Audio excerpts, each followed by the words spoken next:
Caitlyn isn't much of a defender either. 2/3 of the way through the year, it was clear she was on an all-time record turnover pace. And for 2/3 of the year, Caitlyn's three-point shooting ranked near the bottom of the league in percentage. I still get frustrated because she won't shoot enough in fourth quarters because she defers to her vets. Angel Reese is actually a poor defender.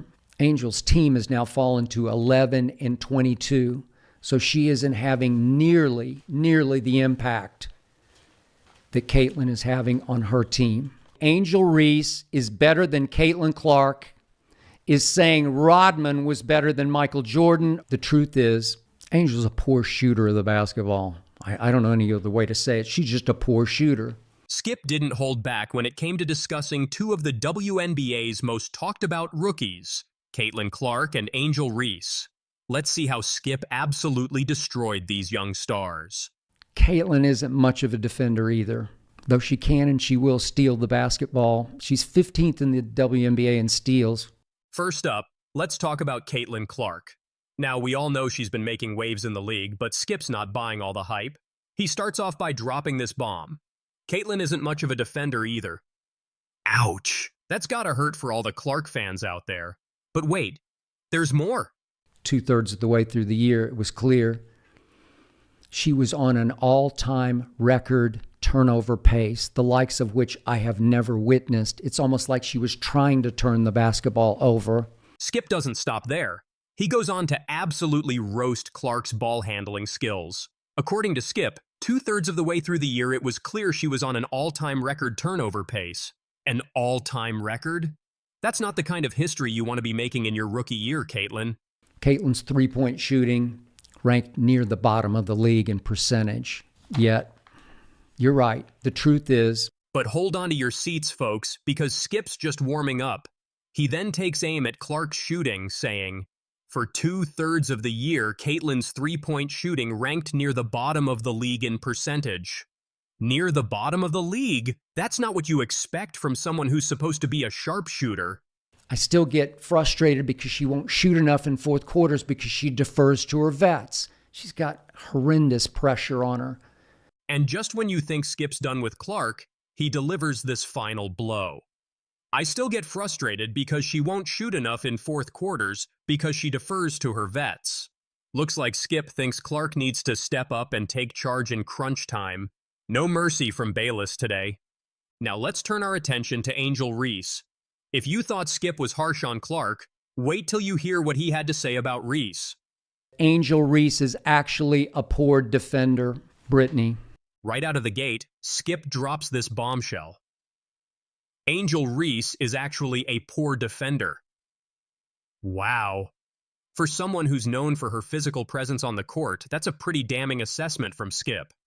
Angel's team has now fallen to 11-22, so she isn't having nearly the impact that Caitlyn is having on her team. But Skip's just getting started. He goes on to question Reese's impact on her team, stating, Angel's team has now fallen to 11-22, so she isn't having nearly the impact that Caitlyn is having on her team. Ouch. Skip's basically saying Reese isn't living up to the hype and isn't making her team better. That's gotta sting.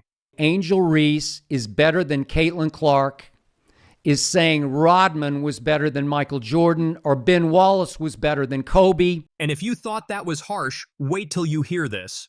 Skip actually compares the idea of Reese being better than Clark to saying Rodman was better than Michael Jordan. Talk about a brutal analogy. Skip's basically saying anyone who thinks Reese is better than Clark is out of their mind. Angel's a poor shooter of the basketball. I don't know any other way to say it. She's just a poor shooter. She's now 38% from the floor, not from three. She's 2 of 12 from three. That's 17%. But the knockout punch comes when Skip talks about Reese's shooting. He doesn't mince words here, folks. Skip straight up says, the truth is and was a poor shooter of the basketball. I don't know any other way to say it. She's just a poor shooter. No sugarcoating there. Skip's calling it like he sees it, and he sees Reese as a liability on offense. Now you might be thinking, wow, Skip really went in on these two, and you'd be right. But here's where things get interesting. Despite all these criticisms, Skip actually ends up praising Clark quite a bit throughout the rest of the segment. He calls her a once-a-generation passer and even suggests she could be pushing for MVP. So what's the deal? Is Skip playing both sides? Or is he just being brutally honest about both the strengths and weaknesses of these young stars? One thing's for sure. Skip Bayless knows how to stir up controversy.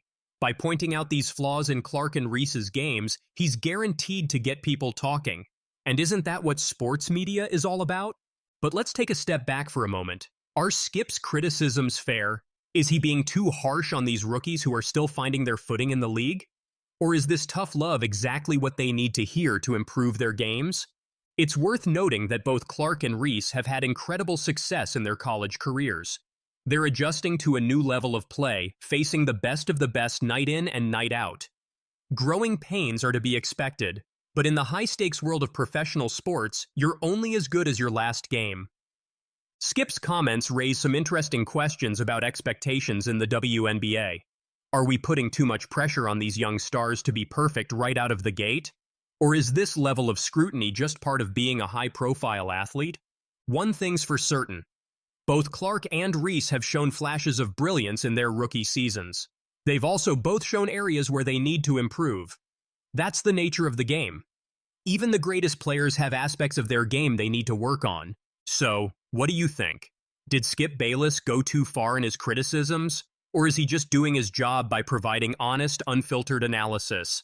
Are Clark and Reese getting a raw deal? Or do they need to step up their games? Whatever your opinion, one thing's for sure. The WNBA is more exciting than ever with young talents like Clark and Reese in the league. And as long as there are players making waves, you can bet Skip Bayless will be there with his hot takes, ready to stir the pot and keep us all talking. Caitlyn Clark's second triple-double also makes her the third player in WNBA history to finish a game with 20-plus points, 10-plus rebounds, 10-plus assists, 3-plus STL. This tweet alone shows how Caitlyn Clark continues to make history. In tonight's game, she once again showcased why she's one of the most dynamic rookies the league has ever seen. If an argument for Caitlyn Clark as the MVP had to be made, there are undeniable factors supporting it. Indiana Fever has gone from winning a dozen games last season to 18-16, improved to a 500 and are real playoff contenders.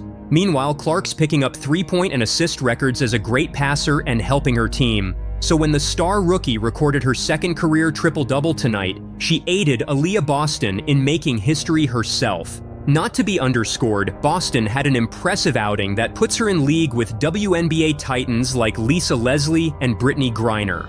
Indiana Fever toppled the Los Angeles Sparks 93-86 with Aaliyah Boston recording a monster double-double with 24 points, 14 rebounds, and 4 assists, going 62.5% from the field. She's now only the third player in WNBA history to have multiple games in one regular season with 20-plus points, 14-plus rebounds, 4-plus assists, and 60% field goal percentage.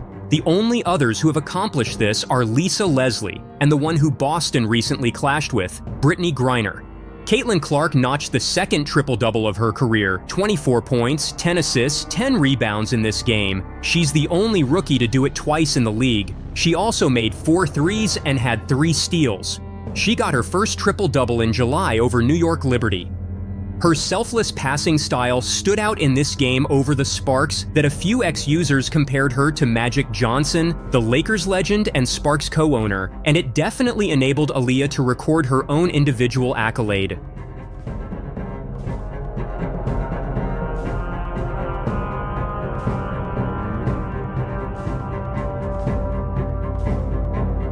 Or to be fact, Benlay not shooting the three that easily or that comfortably. I don't know if that's comfortable, but it's nice by Caitlyn Clark. The buzz and attention surrounding Caitlyn Clark's game are unlike anything seen in the league until now. The jersey sales, the sold-out stadiums, the peak viewership, this massive wave of popularity mirrors the excitement that swept through the NBA in the 80s when Michael Jordan became a household name. So WNBA analyst Nancy Lieberman believes that Clark deserves admiration as MJ does, as opposed to the lack of recognition or criticism that may come her way. Calling out the critics and haters, Lieberman on the Stephen A. Smith Show said, "I just don't understand people. Now you have signature shoes for both men and women because of what MJ did and how he and his team constructed business. Caitlyn is doing that right now, and she should be supported and not maligned for that. Lieberman's claims about Clark's influence are understandable when we bring Clark's $28 million Nike deal, which is the most lucrative shoe deal in WNBA history. Clark is soon expected to receive her own signature shoe as well. Jordan's wasn't quite hushed itself. 5-year, $2.5 million deal, 3 times that of any other deal in the league. Thus drawing parallels, Lieberman continues on to say that it is jealousy that is driving the lack of support toward Caitlyn Clark as previously observed towards other notable players like Jordan or Tiger Woods.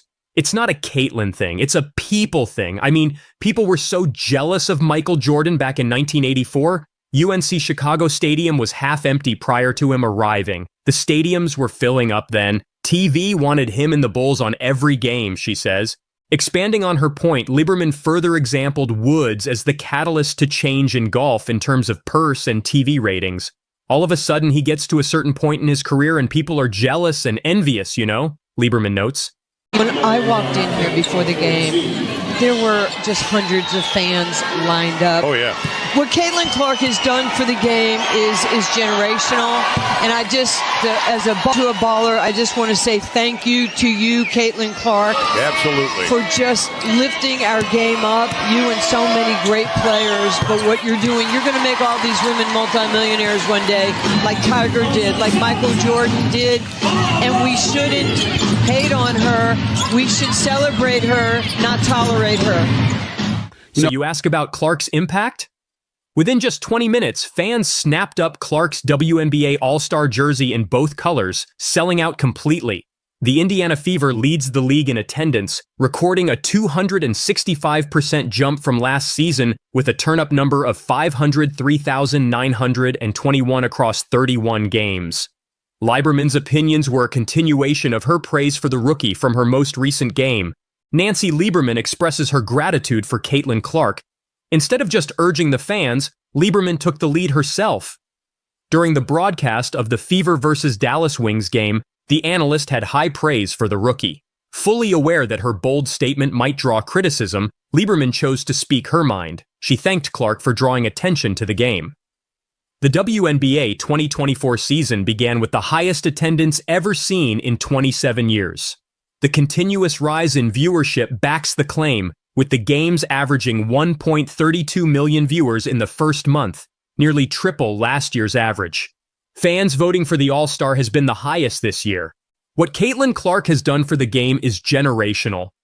As a baller to a baller, I just want to say thank you to you, Caitlyn Clark, for just lifting our game up, Lieberman said. And she isn't the first one to think so. She added, you and so many great players, but what you're doing, you're going to make all these women multi-millionaires one day like Tiger did, like Michael Jordan did. And we shouldn't hate on her. We should celebrate her, not tolerate her.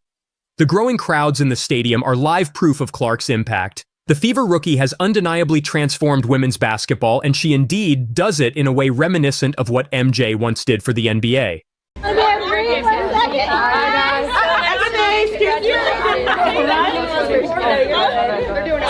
Congratulations. Thank you.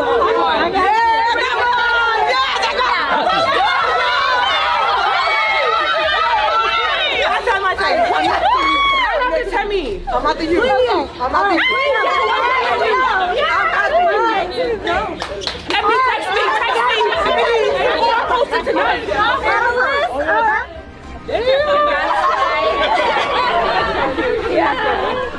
It's a pleasure. Oh my God, Kelsey, thank you guys for supporting. You were so excited. It's really cute. Oh my God. It's like usually the boys will just pass me like, yo. But they were so excited. That was so cool. Simone Biles meets Caitlyn Clark. After another record-setting night for the Indiana Fever star, Caitlyn Clark is making history, and the whole sports world is cheering for her, including Simone Biles. Simone Biles was live in attendance at Gainbridge Fieldhouse as the Indiana Fever scored an 84-80 victory over the Connecticut Sun. While Clark had a powerful showing, scoring 19 points, 5 rebounds, and 5 assists, a three-pointer early in the game, her 86th of the season. This broke the WNBA's rookie three-point record previously held by Rhyne Howard. Following the game, Clark and her teammates met Biles and Olympic track star Gabby Thomas, who greeted them with hugs and smiles. The squad was ecstatic to meet Simone Biles and Gabby Thomas after our win at... The reactions. The WNBA team captioned a video shared across its social media accounts. After the sweet meeting, Biles said to the camera, "They were so excited. Oh my God, it's like usually the boy will just pass and be like, yup, but they were so excited. That was so cool." She further commented on the encounter by sharing the video on X and writing, "Everyone watches women's sports, so happy to be able to go support. My first of many WNBA games." Thomas also spoke out on X, writing, "First WNBA game of many. Had so much fun supporting these stars." Other stars present at the game included Indianapolis Colts quarterback Anthony Richardson and David Letterman, per the Indianapolis Star. It's no surprise that Clark continues to break records and recently set a new WNBA rookie assist record. While speaking last month about not making the U.S. women's basketball team for the 2024 Paris Olympics, she told reporters that she continues to maintain a strong work ethic. "It makes me think of like, that's your time in college, and I feel like I was just a freshman in college. So it shows you that you gotta start working now if you want that to be your dream in 4 years, she said. "So I think that's it for me is like, work hard and hopefully you can be there." Fans are buzzing with questions about why she didn't appeal her floor exercise score. Biles landed a solid 14.133, securing silver. But some eagle-eyed viewers think she might have been robbed. One curious fan took to Reddit, asking the burning question on everyone's mind. Why didn't Simone submit an inquiry on floor finals? She had nothing to lose by trying. Biles' own gym, the World Champions Center, dropped a bombshell on social media. They claim Simone was most likely underscored for her routine and that an inquiry could have pushed her over Andrade. But why didn't Team Biles make the move? Gymnastics experts are divided. One fan on Reddit spilled the tea. They probably realized there was no point. E-score can't be contested, so they couldn't inquire about that. Neutral deductions, out of bounds being the main ones on the floor, can be contested, but hers were indisputable, very clearly 2 feet out on both the second and fourth passes.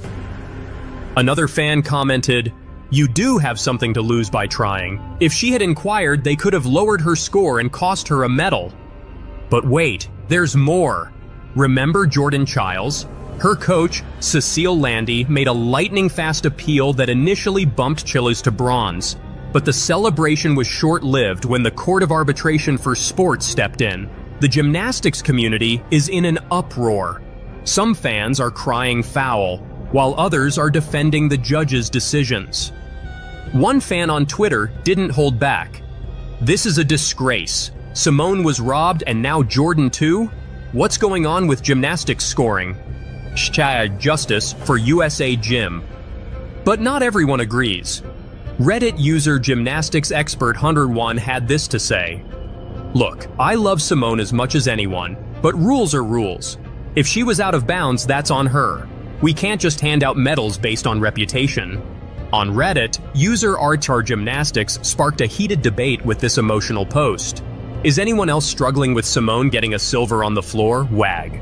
I am probably being dramatic and I am no way trying to take away from Rebecca, but I am having a really hard time accepting Simone got silver on floor.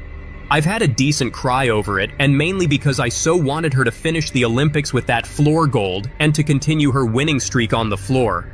I was devastated after beam, but even more so after floor. I keep thinking, what if this is it? That was her last competition routine ever? I still don't think it was scored accurately, even with the 2 out of bounds, but nothing can be done about it now. I'm proud of her pushing through the pain of her calf, and I understand she probably couldn't stick her landings due to this. It doesn't seem to have bothered Simone, yet here I am a mess. My friends don't understand and think it's a bit odd a 34-year-old is this invested, so I am turning to the gym community for support. One fan, Grunt3894, reacted on Reddit and said, "Would you really rather Rebecca did not win a single gold so that Simone could have one more? Every single gymnast works so damn hard and deserves that Olympic moment. Simone already proved the haters wrong. She got another Olympic medal. Her legacy is just fine. She did not need this. And Candy-Coated Doom said, I wanted her to finish the Olympics with floor gold too, but she wasn't going to get it with that routine. And she knew that too. She said she thought Rebecca was going to get it while she was waiting for her score. The controversy has even caught the attention of gymnastics legends. Olympic gold medalist Nastia Liukin tweeted, My heart goes out to all the athletes involved. Scoring in gymnastics has always been complex, but we need to ensure fairness for everyone. #gymnasticsreform. But amidst all the chaos, let's not forget the incredible performances we witnessed. Rebecca Andrade of Brazil took gold with a jaw-dropping routine that had everyone on their feet. And let's give it up for Biles, who proved once again why she's the most decorated gymnast in history. Non-aesthetic Things tweeted, Simone Biles and Jordan Chiles bow to Rebecca Andrade as she wins gold in the women's floor final in a great display of sportsmanship. The New York Times tweeted, Simone Biles finished her dangerously difficult floor routine at Tuesday's final, and the crowd roared in appreciation of the most decorated U.S. Olympic gymnast in history. Coach Joe Lee just dropped a bombshell about his journey with America's newest track and field superstars, Quincy Wilson and Masai Russell. The mastermind behind these Olympic phenoms is giving us an exclusive peek behind the curtain, and let me tell you, it's juicier than a post-race energy drink. In a jaw-dropping interview with 7 News Sports, Lee couldn't contain his pride, exclaiming, I'm super proud. You really want to see the people who work hard and go after their goals to be rewarded at the highest level. But wait, there's more! Lee shocked everyone when he revealed, it really still feels like a dream. I am like, is this really happening? You know, small school in Potomac, Maryland. And then we started our program 10 years ago, and we just kind of built it and have amazing athletes like Masai and Quincy and so many others. One fan tweeted, Coach Lee turning a small school into an Olympic powerhouse? That's some David versus Goliath stuff right there. While another raved, Lee's the real MVP, turning raw talent into gold. But hold on to your hats because the drama doesn't stop there. Remember when Quincy Wilson was feeling the heat before his big moment? Lee spilled the tea to Citius magazine, saying, he's got the pressure of the world on him. I don't know anybody, any kid at 16 years old or 17 years old or 26 years old or whatever, that can handle the pressure that he's under.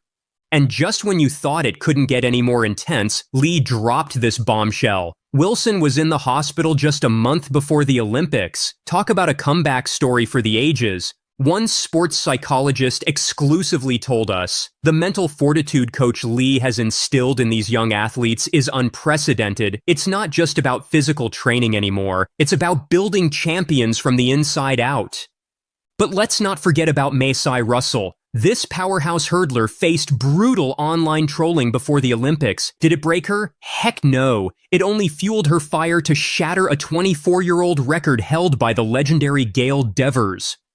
Fans are going wild over Lee's revelations. The hashtag #WagerLeeLegacy is trending worldwide, with supporters and critics alike weighing in on this explosive story. One fan tweeted, Coach Lee isn't just making athletes, he's crafting legends. While another pondered, is Lee the secret weapon behind USA's track dominance?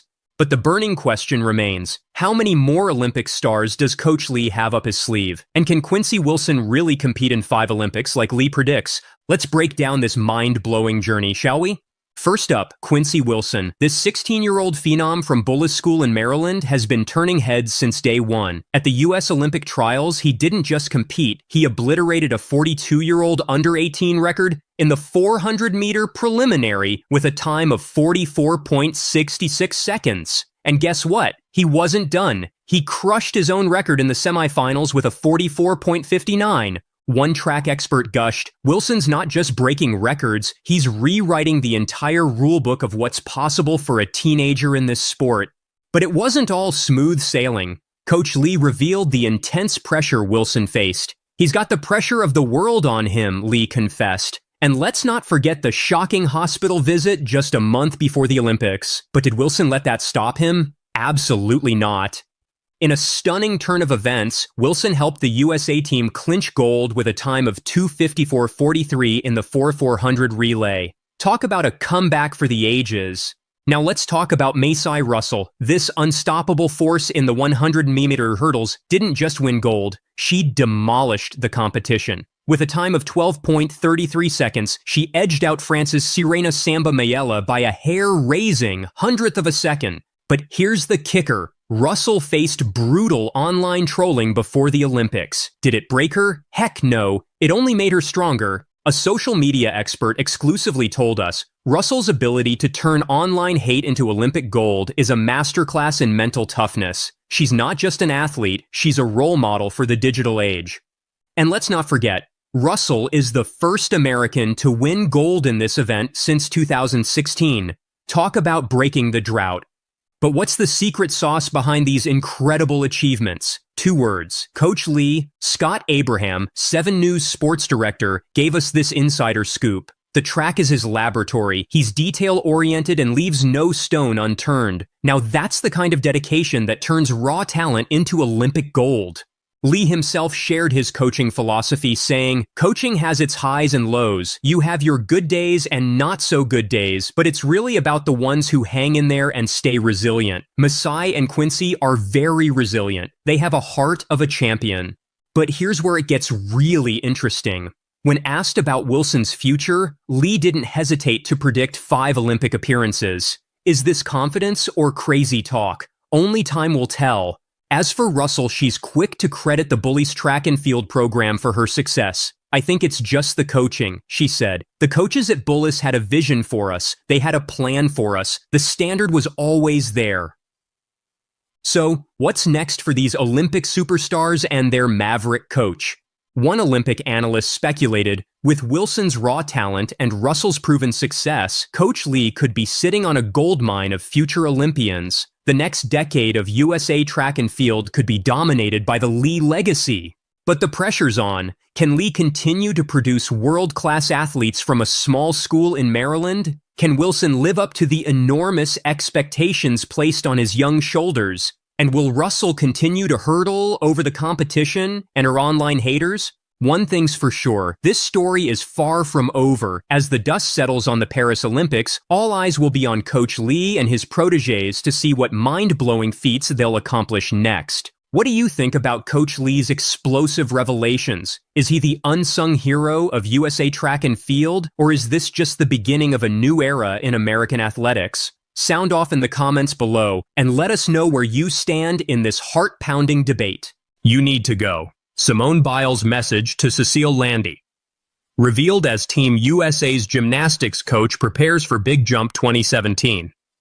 That's when Cecile Landy started working with Simone Biles.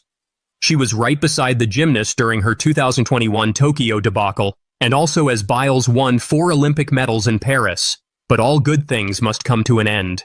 Coach Cecile Landy is now gearing up to join the University of Georgia as the co-head coach. This comes in after the former coach Courtney Kupitz-Carter was fired by the institute, followed by the assistant coach Ryan Roberts stepping up instead. But now, it's Landy and Roberts who are about to take the college forward. How did Biles react to Landy's adieu? As per the Washington Post, when Landy got a call from Roberts, she agreed after an initial hitch about the timing. She first thought that next year would be ideal, as her daughter would complete her last year of high school. But she eventually came around stating, "I don't think I'll get that good of an opportunity anytime soon." And guess who was the first person to hype her up? Yes, it was Biles. The gymnast encouraged her, stating, "Simone was the first one to tell me, 'I'm so happy for you, you need to go.'" Also, after Landy's official press release in April, voicing that she would be joining the Bulldogs, Biles had shown her support. In fact, Biles posted on social media, "Congratulations, Cecile, I can't think of a more deserving person." She also assured UGA Gymnastics that they were in great hands. On the other hand, Cecile's husband, Laurent, is going to continue his association with the WCC. When it comes to Simone Biles, people have noticed that the 27-year-old is supportive of those around her. Remember how she bowed to Brazilian gymnast Rebecca Andrade and gave people an iconic medal moment in Paris? Then, throughout the years, she has been supportive of her teammates like Jordan Chiles and Suni Lee. This clearly shows her sportsmanship and positive outlook. Similarly, Cecile Landy has great regard for Biles. How Cecile Landy supported Biles and Chiles during difficult times. Working with Simone Biles and Jordan Chiles closely, Landy learned a lot as a coach. Talking with Simone and with the girls, I just want them to know that they can tell me anything. I watch the body language a lot. I try to see. Then I ask, "What's going on? Are you okay? Do you want to talk?" The 1996 Olympian-turned-coach shared in 2023. She also gave attention to her athletes' mental health. During the Tokyo Games, when Biles decided to withdraw, Landy supported her decision. I think we try to listen a little bit more to the athletes because mental health was not real in the 90s for me. It was, "You are lazy, you just don't want to do it," or any kind of things like that they would say to us, Landy recalled.